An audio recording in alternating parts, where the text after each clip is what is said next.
네, 반갑습니다. 오늘 새가족 양육자 교육 맡게 된 선한목자교회 엄지연 목사입니다. 영상을 통해서 강의를 들으시는 일이 쉽지 않은 일인데 집중해서 강의에 잘 따라오시면 여러분이 새가족을 양육하는 일에 유익한 시간이 될 거라고 생각을 합니다. 먼저 교제에 대한 이야기부터 하려고 해요.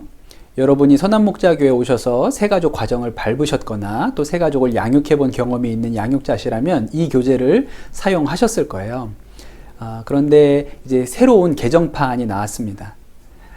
내용은 대동소이하기는 한데 구성이 조금 달라진 면들이 있어요. 그래서 이전에 새가족을 양육한 경험이 있는 분이더라도 오늘 강의를 들으시면 새로운 교재에 대해서 또 이해를 새롭게 하실 수 있을 것 같습니다. 교재 이야기를 조금 더 하면요. 여러분이 새가족을 만나서 사용하시게 될 교재는 이 분홍색 교재이고 또 한 권이 더 있죠. 네, 이 양육자 지침서가 있습니다. 양육을 하는 바나바가 이걸 보고 미리 공부하고 준비해 올 수 있도록 하늘색 책 한 권이 더 있는데 오늘 강의는 주로 저 분홍색 책을 중심으로 강의를 진행하도록 하겠습니다. 앞부분에 왜 이 양육을 해야 되는지에 관한 내용들만 하늘색 책을 가지고 설명을 하고 여러분이 오늘 이 강의를 들으실 때는 저 분홍색 책을 준비하셔서 메모하시면서 그렇게 강의를 따라오시면 좋을 것 같습니다. 네, 그러면 먼저 양육을 왜 해야 하는지부터 이제 이야기를 시작해 보도록 하겠습니다. 선한목자교회의 새가족 방식을 우리가 1:1 양육이라고 해요. 새가족 한 사람에게 바나바 한 사람이 붙어서 양육을 하는 방식이죠. 새가족을 교회에 정착시키는 방법은 1:1만 있는 것은 아닙니다. 뭐 여러 명을 함께 놓고 새가족 과정을 밟을 수도 있죠. 그런데 선한목자교회는 1:1이라는 방법을 사용하는 거거든요. 사실 이 1:1로 새가족을 양육하는 일은요, 쉬운 일이 아니에요. 효율성의 측면에서는 대단히 어렵죠. 선한목자교회가 1년에 새가족이 거의 1000명 가까이 등록을 합니다. 그 사람들에게 한 1:1로 한 사람씩 바나바를 연결해 주는 일도 대단히 어려운 일이고 또 더불어서 그 1:1로 매칭된 그 새가족과 바나바가 양육이 잘 진행되고 있는지를 확인하는 것도 어려워요. 또 양육자가 바나바가 양육을 잘하면 좋지만 잘못할 가능성도 있잖아요. 그래서 그것 때문에 새가족이 정착을 못하고 교회를 떠날 수도 있는 것이죠. 그러니까 이렇게 어려운데도 불구하고 1:1이라는 방법을 고집한다면 거기에는 무언가 뜻이 있다고 생각을 해야 되는 것이죠. 그것이 바로 목회 철학입니다. 왜 우리가 1:1을 해야 될까요? 첫 번째로 교회 안에도 복음이 필요하기 때문입니다. 실제로 양육을 해보면 교회를 오래 다니셨음에도 불구하고 복음에 대해서 잘 모르는 경우가 많이 있어요. 오늘 죽어도 천국 갈 수 있느냐 이런 구원의 확신에 대하여 물어보면 대답하는 성도들이 그렇게 많지 않거든요. 그러니 우리가 집사님이 새로 오시기도 하고 권사님이 새로 오시기도 하지만 교회 안에도 복음이 필요하고 또 우리가 그 말씀을 전하면서 또 우리에게 더 확실한 진리가 되기 때문에 우리가 1:1 양육이라는 방법을 사용합니다. 두 번째는 양육자가 살아계신 하나님을 체험하는 길이에요. 하나님의 역사를 언제 볼 수 있냐? 하나님의 역사는 가만히 아무 일도 안 하고 예배 드리고 기도할 때 이런 때가 아니고 우리가 한 영혼을 구원하기 위해서 전도하고 말씀 전하고 양육하는 현장에서 살아계신 하나님을 경험하게 되는 거거든요. 우리가 교회에서 제자 훈련을 받아요. 이것도 중요한 훈련인데 이것은 이제 닫힌 테두리 안에서 제자 훈련이라는 테두리 안에서 이루어지는 훈련이죠. 그러나 이제 내가 직접 다른 사람에게 말씀을 전해보고 복음을 전해보면 거기에 아주 치열한 영적인 전투가 있고 싸움이 있다는 것을 경험하게 되죠. 그렇기 때문에 하나님의 역사를 경험하려면 우리끼리 모여서 예배드리는 자리를 떠나서 누군가에게, 특별히 불신자에게 복음을 전하고 그들을 양육할 때 하나님의 일하심을 볼 수 있고 경험할 수 있기 때문입니다. 네 번째 얘기를 좀 해보면 좋겠는데요. 예수 동행 훈련의 심화 과정이다. 무슨 얘기냐면 우리가 제자 훈련을 하고 제자 훈련을 수료하신 분들을 양육자로 세우잖아요. 선한목자교회 제자 훈련은요, 비교적 짧습니다. 12주에 끝나거든요. 이것도 길게 생각하실지 모르겠는데 다른 교회들에서 진행하는 다른 형태의 훈련들에 비하면 굉장히 짧은 거예요. 유기성 목사님이 가지고 계신 생각 중에 하나는 사람들이 많이 오래 제자 훈련을 한다고 믿음이 성장하는 게 아니라는 거예요. 한국교회가 제자 훈련이라는 것을 도입하고 성도들을 훈련시켜 봤는데 이 훈련이 끝나니까 사람들이 좋은 그리스도인이 되기보다는 더 높은 클래스의 다른 훈련 프로그램을 원하더라는 거예요. 그래서 훈련을 너무 길게 하는 것도 좋은 일이 아니구나. 12주 동안 훈련을 했다면 그때부터는 내가 다른 사람에게 복음을 전하고 양육하면서 또 한 번 성장할 수 있는 기회를 주기 위해서 제자 훈련을 수료한 사람이 양육자로 새 가족을 섬길 수 있도록 한 것이죠. 그래서 제자 훈련의 연장선상에 1대1 양육자가 있다는 것을 알아야 됩니다. 클래스에서 배웠던 복음을 받았던 은혜를 이제 새 가족에게 전달하는 것이죠. 그때는 들었다면 이제는 누군가에게 설명하면서 나한테 더 견고하고 확실한 믿음이 되는 거예요. 그러면서 나에게도 영적인 성장이 있죠. 새 가족을 받았는데 새 가족이 정말 믿음이 없고 방황하고 겉도는 사람이라면 그 사람을 위하여 기도하고 눈물 흘리면서 양육자의 마음, 하나님의 마음이 무엇인지 깨달아 아는 것이 진짜 훈련이라고 여기는 겁니다. 제가 선한목자교회에 처음 왔는데 그때가 벌써 20대 거의 초반 정도의 전도사로 부임을 했어요. 근데 그때 교회에서 저에게 양육을 해보라, 성도들을, 청년들을 양육을 하라고 했는데 제가 양육을 받아본 적도 없고 할 줄도 몰라요. 근데 맡아서 했죠. 잘 못했어요. 지금 생각해보면 너무 이렇게 부끄럽고, 제가 그때 양육을 했던 한 청년은 제가 열심히 한다고 했지만 교회를 떠나기도 했어요. 너무 안타까운 일이죠. 그러나 그러한 과정을 통해서 누군가를 양육하고 섬기고 말씀으로 가르치는 훈련을 통해서 제가 영적으로 성장했고 지금은 여러분에게 이 새 가족 과정을 강의하는 강사가 됐지 않습니까? 그러니까 선한목자교회는 혹시라도 등록률이, 새 가족이 정착하는 정착률이 조금 떨어지더라도 한 영혼을 품고 기도하며 말씀 가르치는 일을 통해서 제자 훈련을 수료한 성도들이 더 믿음 가운데 견고히 서고 말씀 가운데 견고하게 설 수 있다면 그것이 더 유익이다. 이러한 목회 철학을 가지고 있기 때문에 우리가 1대1이라는 양육 방식을 고집하고 있는 것이죠. 그래서 여러분, 누군가를 양육하는 일이 힘들고 어려운 일, 그래서 시키는 거예요, 사실은. 그러니까 외면하지 마시고 이 훈련을 잘 받으시고 여러분도 귀한 양육자로 세워지시게 되기를 바랍니다. 그러면 어떻게 양육을 해야 하는지 이야기를 이어가겠습니다. 첫 번째로는 복음 자체의 능력을 신뢰해야 한다, 그렇게 나옵니다. 흔히 우리가 가지고 있는 생각은 누군가를 양육하거나 또 전도할 때 말을 잘해야 된다고 생각하는 거예요. 잘 설득력 있게 이야기를 전달해야 그 사람이 예수님을 만날 수 있다, 이렇게 생각을 하거든요. 그런데 그렇지 않고 그 말씀 자체가 능력이 있다는 것을 알아야 합니다.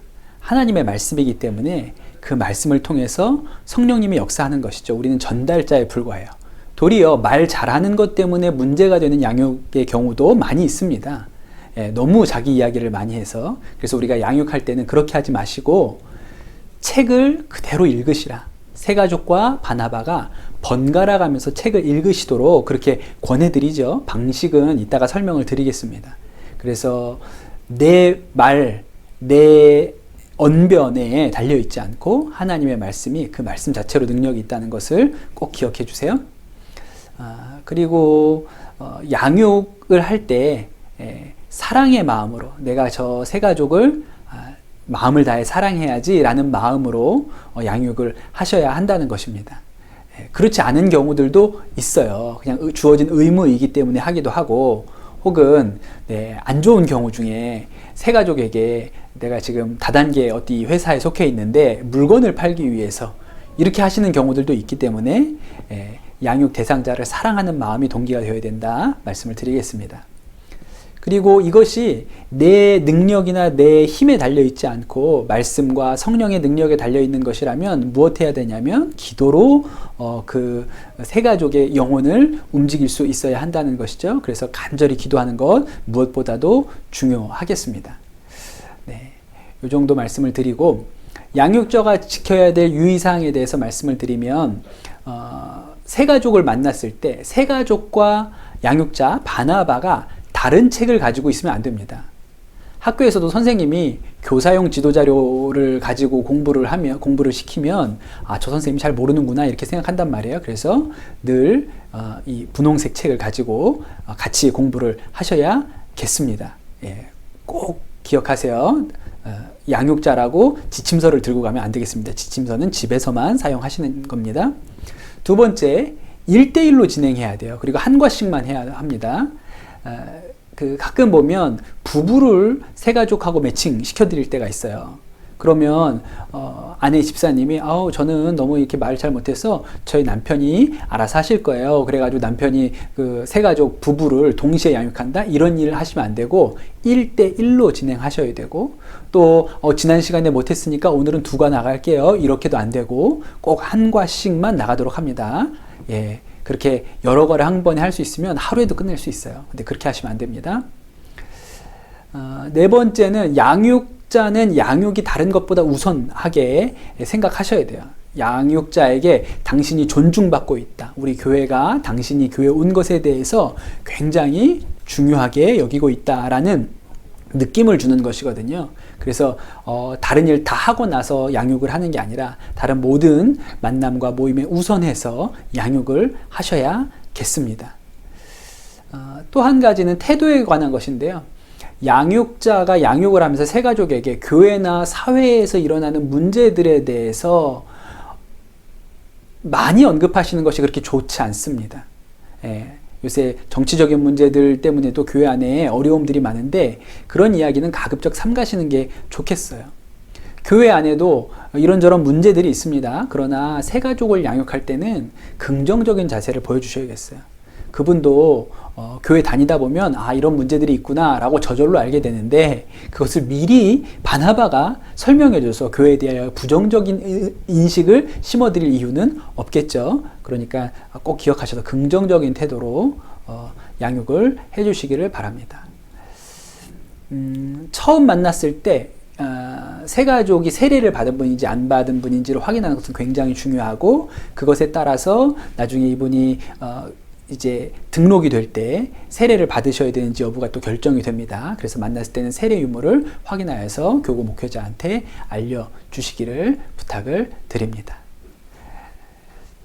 양육을 하다가 문제가 생길 때가 있어요. 네, 잘 안 나오신다든가 좀 어려움이 있다든가 때로는 이야기를 해보니까 저분이 좀 이상하다, 좀 이상한 교회, 예를 들어 이단과 같은 곳에서 신앙생활 하신 게 아닐까 이런 의심이 들 때는 즉각적으로 교구 담당 사역자와 의논하셔서 이런 일들이 더 깊어지기 전에 미연에 방지할 수 있게 되기를 부탁을 드립니다. 네. 구체적인 진행 방법은 제가 1과를 설명드리면서 나누도록 할게요. 1과에 들어가기에 앞서서 먼저 양육의 목표를 좀 분명히 세우면 좋겠습니다. 그래야지 우리가 흔들리지 않고 새 가족에게 정확히 목표한 바를 가이드해서 도착할 수 있도록 만들 수 있으니까요. 머릿말에 보면 이 양육교제의 세 가지 목적에 대해서 말합니다. 첫 번째는 구원자이신 예수님을 인격적으로 만날 수 있도록 돕는 것이라고 했어요. 그러니까 영접기도 하시도록 하는 거죠. 복음을 받아들일 수 있도록 도와드리는 것, 그것이 첫 번째고요. 두 번째는 구원의 확신을 갖도록 돕는 것입니다. 세 번째는 예수님의 제자로 성숙하도록 돕는 거예요. 그거는 뭐 사실은 양육이 끝나고 제자 훈련을 통해서 또 그분이 다시 바나바로 섬기시면서도 계속 진행되어야 될 과정입니다. 제가 가장 중요하게 여기는 목표는 두 번째예요. 구원의 확신을 갖도록 돕는 것이죠. 많은 성도들이 교회를 다니면서도 당신 오늘 죽어도 천국에 갈 수 있습니까? 이렇게 물어보면 대답하는 것을 주저합니다. 많지 않아요. 정확하게 대답할 수 있는 분들이 많지 않아요. 그러니까 구원의 확신을 가지고 있지 않은 것이죠. 우리가 다른 문제는 다 어렵지 않게 설명할 수 있어요. 그러나 안 믿어진다, 잘 모르겠다 라고 대답하는 일에 대해서는 어떤 답을 드리기가 굉장히 어렵지요. 제가 군인교회를 섬기면서 교회에 처음 나와보는 새가족들을 많이 봤습니다. 그런데 이 친구들에게 예배가 끝나고 나서 한 10분 정도 복음을 설명하고 복음을 전해요. 그러면 그들이 정말 마음으로 영접할까요? 안 할까요? 영접합니다. 왜 영접하냐고요? 군대니까요. 그냥 믿어집니까? 물어보면 네, 믿어집니다. 이렇게 대답을 하죠. 그러나 실제로 그렇지 않다는 거예요. 왜 안 믿어질까? 저는 이 일이 늘 궁금했어요. 제가 교회에서 교회학교 청소년들, 어린이들 담당으로 사역을 할 때도 왜 안 믿어질까? 이런 일이 궁금했어요. 여러분, 왜 안 믿어질까요? 복음을 전하고 들었는데도 왜 확신이 없을까요? 제가 한 가지 깨달은 것이 있는데, 만약에 제가 복음을 10분 동안 열심히 잘 설명을 했습니다. 그런데 그 복음을 잘 듣고 또 영접 기도를 따라 하고 났더니 갑자기 등축지가 간질간질해지면서 날개가 돋아난다고 생각해 보세요. 그럼 여러분, 그 자리에서 믿음이 생길까요? 안 생길까요? 그 자리에서 바로 믿음이 생길 거예요. 문제는 그런 일이 안 생긴다는 것이죠. 왜 안 믿어지냐? 아무것도 달라진 것이 없기 때문에 그렇습니다. 그러나 우리가 예수님을 믿으면, 예수님을 영접하면 반드시 달라지는 것이 있어요. 뭐가 달라지죠? 등축지에 날개가 돋아나지 않더라도 우리의 마음 가운데 변화가 있습니다. 훌륭한 양육자는 새가족 마음 안에 일어나는 변화를 읽어줄 수 있는 사람이에요. 너 예수님 믿기 전에는 이런 마음이 없었잖아? 근데 이렇게 양육받는 동안에 이렇게 마음이 변했어. 당신 안에 있는 예수님이 새로운 마음을 주신 거예요. 이렇게 설명해 줄 수 있는 양육자가 훌륭한 양육자인 것이죠. 그래서 이 양육교재 10과의 내용을 짚어나가겠지만 다 할 수 없습니다. 너무 시간이 오래 걸리기 때문에 제가 아주 중요한 부분들을 찝어드릴 거예요. 그 찝어드리는 부분들은 어디냐면 새가족의 마음을 들여다볼 수 있는 곳들이죠. 그래서 여러분, 이것이 제가 가지고 있는 양육의 노하우인데, 이런 부분들을 통해서 새가족의 마음이 이전에는 그런 마음이 없었는데 예수님을 모시고 이 양육을 받다 보니까 새로운 마음이 생겼다. 그 마음들을 찾아주시면 당신 안에 예수님이 오신 것이 너무 분명하지 않느냐, 이렇게 설명하고 양육을 할 수 있는 것이죠. 그래서 서툰 양육자는 그냥 교재를 읽어나는 일에 집중하지만 성숙한 양육자, 훌륭한 바나바는 새가족의 마음의 변화를 읽어주는 사람입니다. 제가 그러한 관점으로 구원의 확신을 받으실 수 있는 방향으로 오늘 이 양육교재를 한번 설명해 보도록 하겠습니다. 네, 이제 1과부터 이야기를 해보도록 할게요. 1과를 시작하기 전에 새가족을 처음 만나셨다면 여러분이 어떤 일들을 먼저 하셔야 되는지 말씀을 드리도록 할게요. 양육을 시작하기 전에 첫 만남이시라면 이름과 직분을 알고 계셔야 됩니다. 갔는데 계속 이름 틀리고 딴 사람 이름 불리고 이러면 이 사람이 나를 그렇게 중요하게 여기지 않는구나, 이렇게 생각을 하겠죠. 그리고 우리가 너무 이렇게 목적지향적이라서, 목표지향적이라서 빨리 이 일과를 끝내야겠다, 또 일과에서 영접 기도를 하게 해야지, 이런 일에 너무 마음을 강하게 둔 나머지 바로 시작할 때가 있어요. 그냥 다짜고짜 1과 제목 한번 읽어주시겠어요? 이렇게 시작할 수가 있거든요. 그렇게 하시면 안 되고 여유를 가지고 어떻게 우리 교회에 오시게 되었는지 이런 질문 정도는 하실 수가 있어야겠습니다. 그리고 두 번째로는 이제 다른 때, 첫 만남이 아닐 때는 지난 주간 어떻게 지내셨어요? 이렇게 물어봐야죠. 특별히 남자분들은 그냥 이런 일이 좀 어색해요. 모르는 사람들하고 이렇게 이야기하는 게 어색하기 때문에 교재를 펴고 1과 시작하겠습니다. 그래서 1과부터 시작하시는데 그렇게 하지 마시고 딱 한 가지 질문, 한 주간 어떻게 지내셨어요? 이런 질문을 나누시면 좋겠죠. 그리고 요 간단한 3나눔이 끝나면 기도를 합니다. 기도를 할 때는 새가족한테 기도를 시키면 안 되고 바나바가 새가족을 위해서 그렇게 기도를 해주시면 되겠어요. 이제 본격적으로 1과를 들어갈 텐데 1과를 가지고 여러분 어떻게 양육이 진행되는지 진행의 패턴을 잘 이해하시면 좋겠습니다. 제가 앞서도 말씀드렸지만 이것은 양육자가 말을 잘해서 새 가족을 변화시키는 과정이 아니고 담담히 새 가족과 바나바가 교제를 두고 읽어가는 과정이라고 말씀드렸어요. 그대로 따라오시면 되겠어요. 그래서 이제 기도가 끝나고 나면 새 가족에게 바나바가 이렇게 얘기합니다. 제목을 읽어주시겠습니까? 이렇게 얘기하는 거예요. 그럼 새 가족이 당신은 행복하십니까? 라고 제목을 읽겠죠. 그러면 이제 그 다음 부분을 다시 바나바가 읽습니다. 사람들은 모두 행복한 삶을 원합니다. 그래서 다양한 노력을 합니다. 행복하기 위해 결혼하고 행복하기 위해 일합니다. 행복하기 위해 돈을 모으고 여가 생활을 즐깁니다. 어떤 사람은 명예를 통해, 어떤 사람은 쾌락을 통해 행복을 얻고자 합니다. 쭉 읽는 거죠. 그냥 읽으시는 거예요. 막 이걸 설명하거나 뭐 하려고 하지 마시고 그냥 바나바가 읽으세요. 읽을 때 너무 딱딱하게 사람들은 모두 행복한 삶을 원합니다. 이렇게 초등학생처럼 읽지 마시고 자연스럽게 읽는 방법을 연습해서 가시면 되겠죠. 네, 쭉 읽으시고 마지막에 보면 왜 그토록 갈망하는 행복한 삶을 누리지 못하는 것일까요? 그 이유는 하나님을 알지 못하기 때문입니다. 이렇게 마지막 지문이 있어요. 그러면서 여러분은 한 가지 질문을 던지면 좋을 것 같아요. 하나님은 어떤 분이실까요? 이렇게 물어보는 거죠. 그러면 새 가족이 무슨 대답을 하려고 하겠죠? 하나님이요? 하나님은 어떤 분 아닐까요? 뭐 이렇게 대답을 하려고 하지만 우리는 그 대답을 들을 생각이 없고 하나님은 어떤 분일까요? 다음 페이지 1번을 읽어주시겠어요? 이렇게 얘기하는 겁니다. 그럼 이제 페이지를 넘겨서 다음 페이지를 보겠습니다. 이 부분은 이제 새 가족이 읽는 거죠. 하나님은 창조주시며 생명을 주시는 분입니다. 그러면 바나바가 맞아요. 잘 읽어주셔서 감사합니다. 예, 그리고 이제 또 읽으면 되죠. 많은 사람이 하나님이 계시지 않다는 거짓말에 속고 있습니다. 그러나 하나님은 분명히 살아계세요. 하나님은 어떤 분이실까요? 라고 새 가족한테 질문을 하는 거예요. 그럼 새 가족들이 또 뭐라고 대답을 하려고 하겠죠? 그러나 우리는 그 대답을 들을 마음이 없습니다. 어떻게 하면 되죠? 네, 밑에 거 읽어주시겠어요? 밑에 아래 세 가지 나오는 거 읽어주세요. 그럼 새 가족이 하나님은 창조주이십니다. 하나님은 우리에게 생명을 주시는 분입니다. 하나님은 우리에게 복을 주시는 분입니다. 라고 본인이 본인의 입으로 읽게 만드는 겁니다. 그래서 본인이 이 대답을 하게 만드는 것이죠. 그리고 뒤에 말씀들이 나오는데 이 말씀들은 바나바와 새 가족이 함께 읽으시기를 권해드리겠습니다.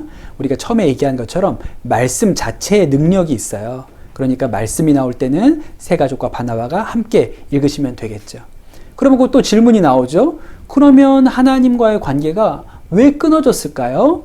라고 새 가족한테 질문을 던지는 거예요. 그럼 새 가족이 대답을 하려고 하겠죠? 그러나 우리는 그 대답을 들을 마음이 없어요.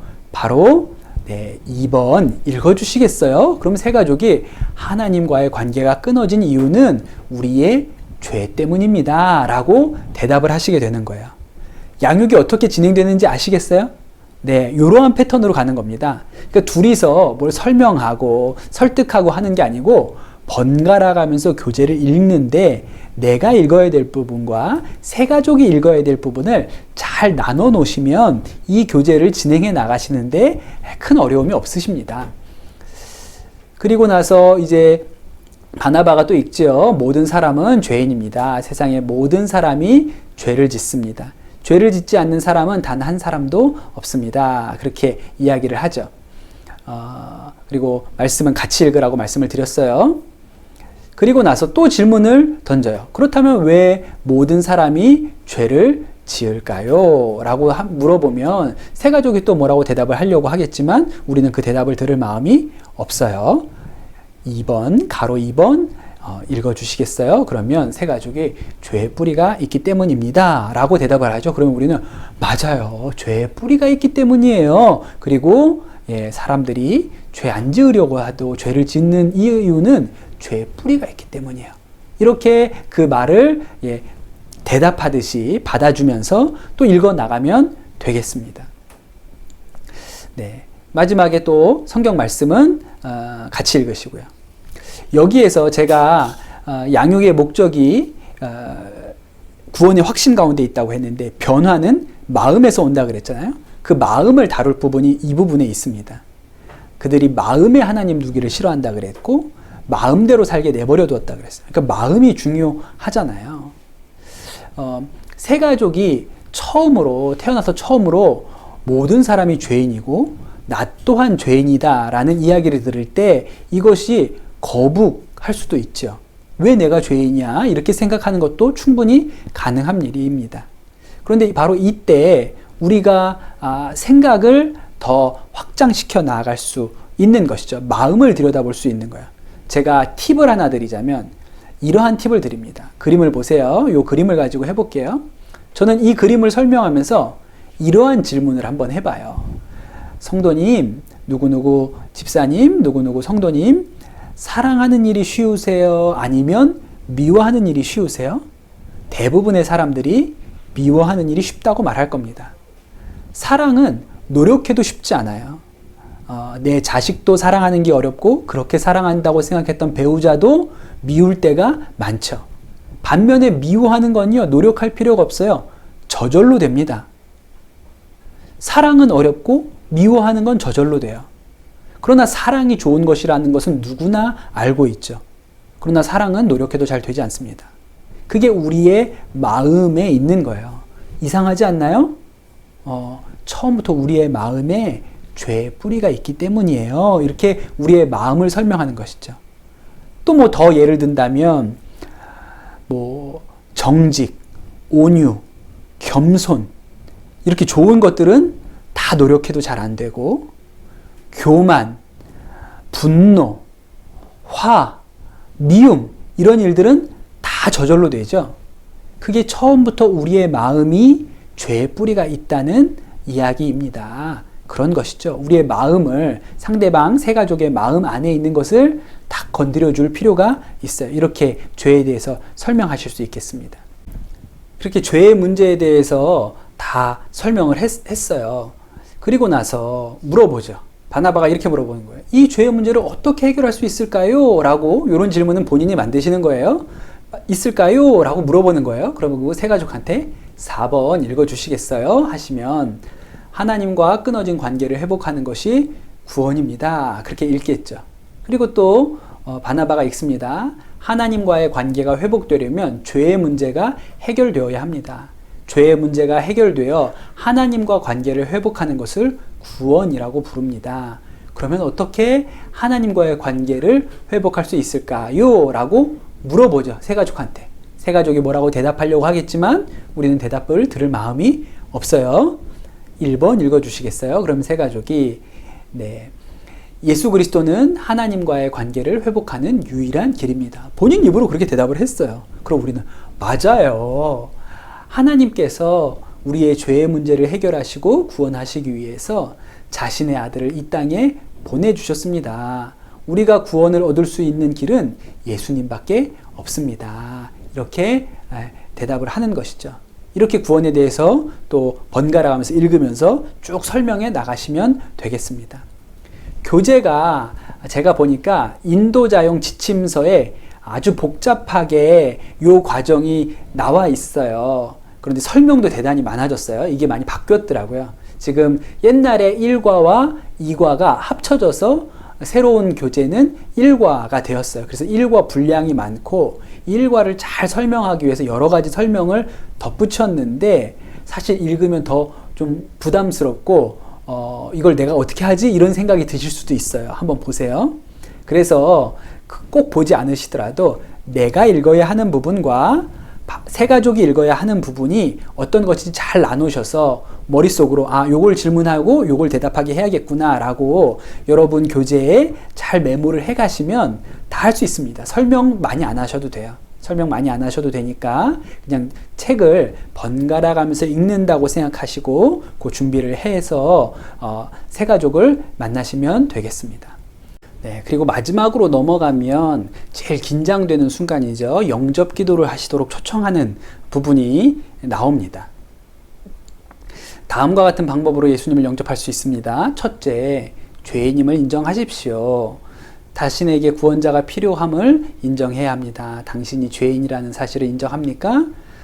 인정하시면 너무 할렐루야고, 인정 안 하시면 아 그러시군요. 그러고 그냥 여유 있게 넘어가시면 됩니다. 굳이 당신 잘못한 거 없냐고 막 싸우고 드실 필요는 없어요. 둘째, 예수 그리스도를 믿으십시오. 그랬습니다. 그리고 예수 그리스도께서 당신의 모든 죄를 담당하시고 십자가에 달려 죽으시고 부활하셨다는 사실을 마음으로 믿는다면 당신은 지금 구원이라는 선물을 받을 수 있습니다. 이 부분도 막 이걸 어떻게 해야 되는데 영접시켜야 되는데 이렇게 조바심 내지 마시고 그냥 있는 그대로 읽어주세요. 거기 죄인이라는 사실을 인정합니까? 라는 질문도 인정하세요? 라고 물어보고 인정하신다 그러면 아 그러시군요. 감사합니다. 그러시고 전 잘 모르겠습니다. 라고 그러시면 아 그러시군요. 네 감사합니다. 그냥 그러고 넘어가셔도 상관없어요. 마지막에 이렇게 이야기하거든요. 예수님을 구원자로 믿게 되었다면 25쪽의 영접 기도를 하십시오. 영접 기도가 2과로 뒤로 밀려서 이제 들어가게 되었어요.